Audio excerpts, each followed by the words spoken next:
నా పేరు కుర్సన్ రమేష్, వద్దిపేట గ్రామంలో చెర్ల మండలానికి మరి ఈ ఎలక్ట్రిక్ నీళ్ళు రావటం లేదు కదా, మరి దీనికి మా అధికారుల నుంచి నీళ్ళు కావాలి మనకి అని మా కోరిక ఉన్నది.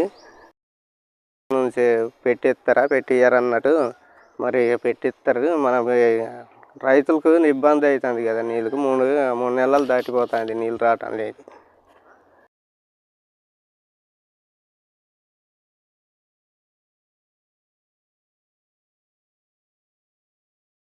సార్ ఇక్కడ 3 నెలల నుంచి నీళ్ళు సరిగ్గా రావట్లేదు.